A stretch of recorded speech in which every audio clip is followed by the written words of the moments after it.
ಅಲ್ಲಿ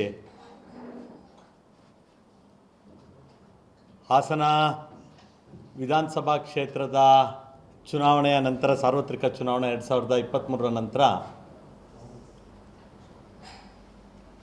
ರಾಜಕೀಯವಾಗಿ 78,000 ಹತ್ತಿರ ಮತಗಳನ್ನು ಕೊಟ್ಟು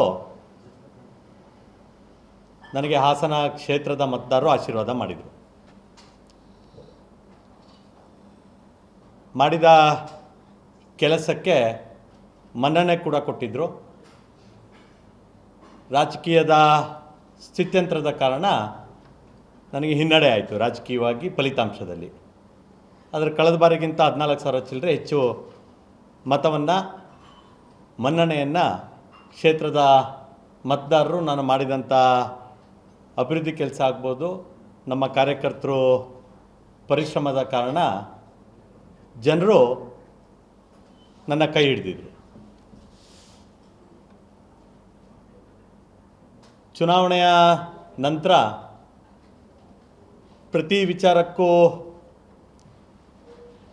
ಮೂಗು ತೂರಿಸಿದ್ರೆ ಅಥವಾ ವಿಚಾರವನ್ನು ಉಲ್ಲೇಖ ಮಾಡಿದ್ರೆ ಪ್ರೀತಮ್ ಗೌಡರು ರಾಜಕೀಯವಾಗಿ ಹಿನ್ನಡೆ ಆಗಿದೆ, ಸೋತಿದ್ದಾರೆ, ಆ ಕಾರಣಕ್ಕೆ ಮಾತನಾಡ್ತಿದ್ದಾರೆ ಅನ್ನೋದಾಗಬಾರ್ದು ಅನ್ನೋ ಸದುದ್ದೇಶದಿಂದ ಮತ್ತು ಒಂದು ರಾಜಕೀಯವನ್ನು ಮೀರಿ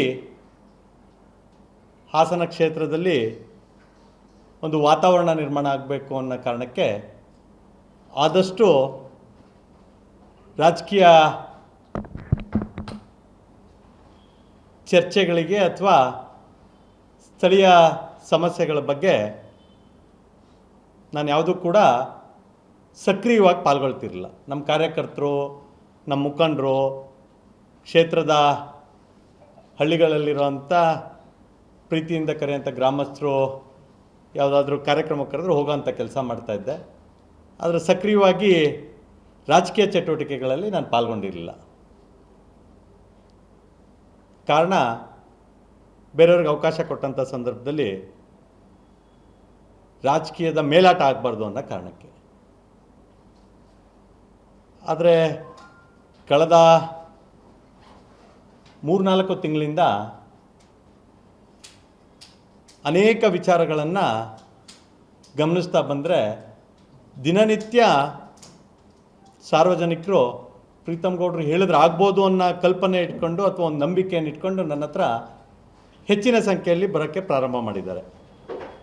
ಅದು ದಿನನಿತ್ಯದ ಕೆಲಸಗಳು. ಆ ಕಾರಣಕ್ಕೆ ನಾನಿವತ್ತು ಪತ್ರಿಕಾಗೋಷ್ಠಿಯನ್ನು ಕರೆದಿದ್ದೀನಿ. ಕಾರಣ ಇಷ್ಟೇ, ಯಾವ ರೀತಿಯಲ್ಲಿ ಕಳೆದ 2018-19ರಿಂದ 23 ತನಕ ಕೆಲಸ ಕಾರ್ಯಗಳಾಗ್ತಿತ್ತು ಜನಸಾಮಾನ್ಯರದು, ಆ ರೀತಿಯಾಗಿ ಕೆಲಸ ಆಗ್ತಿಲ್ಲ ಅನ್ನೋ ಭಾವನೆಯ ಜೊತೆಯಾಗಿ ಹಲವಾರು ತಾಂತ್ರಿಕ ಅಡೆತಡೆಗಳಿರೋದ್ರಿಂದ ಇವತ್ತು ಕೆಲಸ ಆಗ್ತಿಲ್ಲ ಅನ್ನೋ ನೋವು ಜನಸಾಮಾನ್ಯರಲ್ಲಿದೆ.